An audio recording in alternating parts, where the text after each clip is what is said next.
FIFA expanded the World Cup from 32 teams to 48. They said it was for fairness, for inclusion, to give more nations a chance. But the numbers reveal something different, something that FIFA probably did not intend. The expansion did not create fairness. The expansion created chaos. Mathematically. In this video, we are going to break down the statistical reality of the 48-team format. We are going to show you why the tournament is no longer designed to crown the best team, and we are going to explain what this means for which team will actually win. Let us start with what everyone knows. FIFA expanded the World Cup from 32 teams to 48. The justification was consistent. More teams means more nations get a chance, more diversity, more inclusion, more opportunity for smaller football nations to compete on the world's biggest stage. This sounds noble, and it probably was partly true, but the expansion changed something fundamental about how the tournament actually functions. In a 32-team tournament, the structure is simple.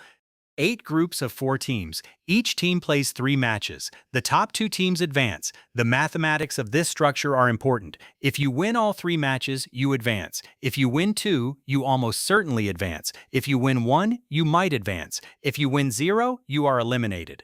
This structure creates clarity. It rewards the best team in each group. It punishes mediocrity. In a 48-team tournament, the structure changed. 12 groups of 4 teams still, but now with a different advancement rule. The top 2 teams advance.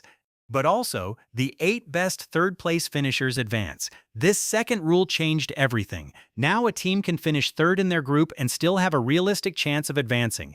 The mathematics shifted. Winning became less important. Survival became more important.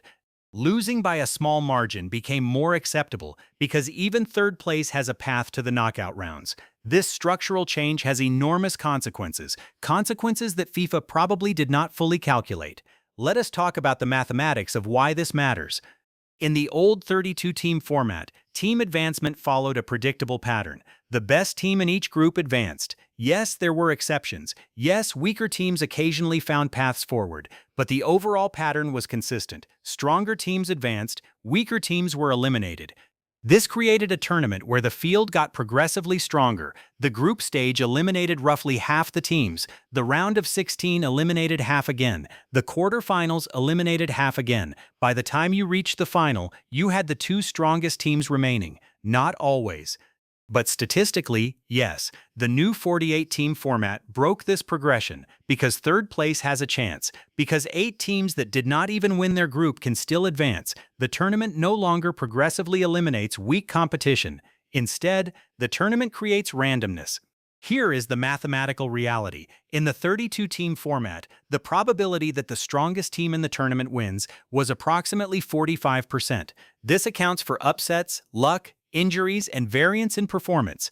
But statistically, the strongest team had a very real chance of winning. In the 48-team format, this probability drops significantly. The strongest team now has approximately a 28% chance of winning. That is a 17-point drop. That is enormous. Why? Because more teams mean more randomness. More teams mean more third-place advancement. More third-place advancement means the field in the knockout rounds is less vetted, which means the best team is no longer guaranteed to face progressively stronger competition. They might face lucky teams, teams that snuck through, teams that benefited from easier groups. The tournament became a lottery, and lotteries are won by luck, not by the best team. Now here is where it gets interesting. The group stage creates an illusion of fairness that masks profound unfairness underneath.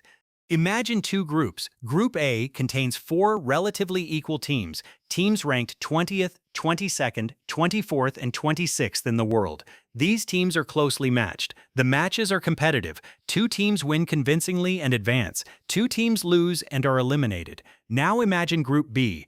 Group B contains 1 very strong team, ranked 5th in the world, and 3 much weaker teams, ranked 40th, 45th, and 50th. The strong team dominates. The 3 weak teams compete for second place, with 1 ultimately advancing. Now imagine the knockout stage begins. The team from Group A that advanced did so by beating teams ranked 20th and 22nd. The team from Group B that advanced did so by beating teams ranked 40th and 45th. Which team is stronger? Clearly the team from Group A, which beat better competition. But the tournament does not care. The tournament treats both teams identically. Both teams are group winners or advanced third place. The tournament gives them no credit for the quality of their opposition.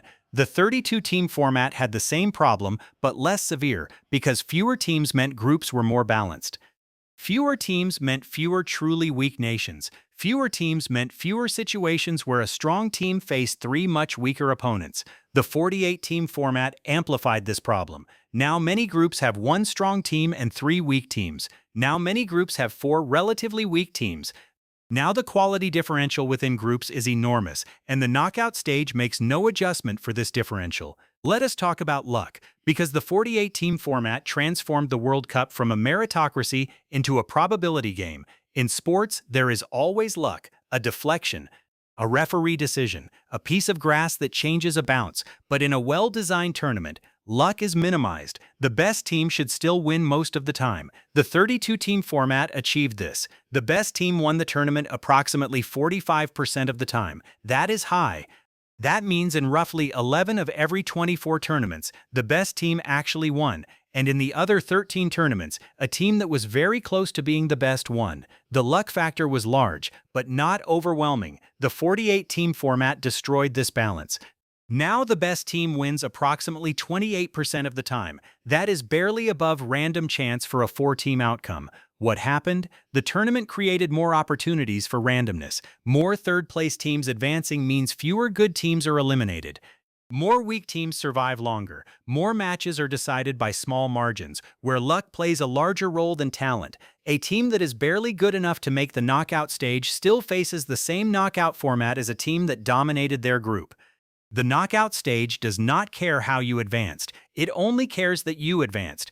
This creates situations where a team that got lucky in the group stage faces a team that got unlucky in the group stage. Luck plays against luck. May the better luck win. Now, what does this mean for World Cup 2026 specifically? It means the tournament is fundamentally different from what everyone is expecting. Experts will talk about Argentina defending their title, or France returning to form, or Belgium still having their golden generation, or Germany reclaiming their throne, or Brazil reasserting historical dominance, or England finally capitalizing on their talent pool. But the tournament does not care about these narratives.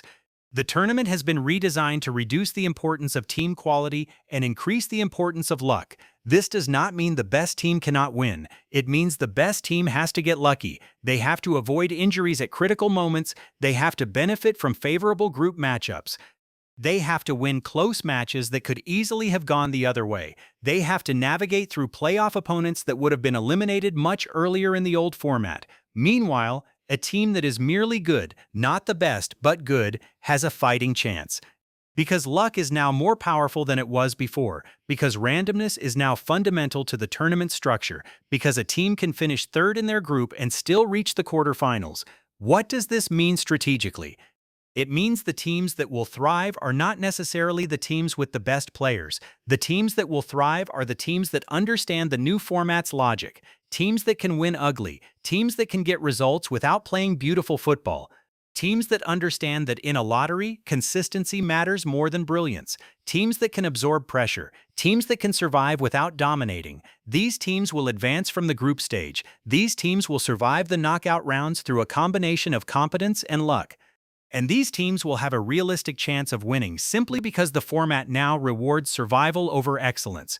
Here is the uncomfortable truth that FIFA probably did not intend. The 48-team format was sold as a solution to fairness.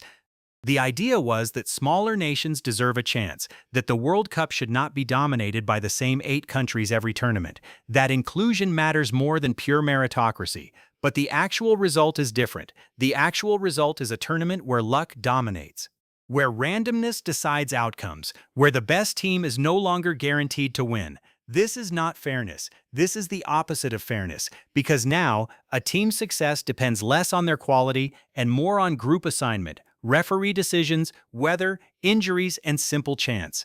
Is this what FIFA intended? Probably not. Probably FIFA just wanted more teams and more matches and more television revenue. But this is what happened. The structure that FIFA created no longer crowns the best team. It crowns the luckiest team. And here is the final uncomfortable question. When the tournament is over, when one team lifts the trophy, will that team be celebrated as the greatest in the world, or will everyone secretly know that they simply got lucky?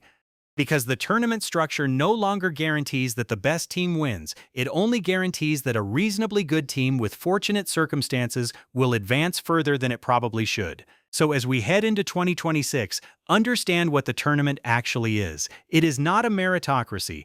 It is not designed to crown the best. It is designed to create chaos, to create unpredictability, to create the possibility of surprises. Whether this is good or bad, that is for you to decide. Whether this is the World Cup you want to watch, that is your choice. But understand what you are watching. Understand that the tournament has fundamentally changed. Understand that the best team no longer has a strong likelihood of winning.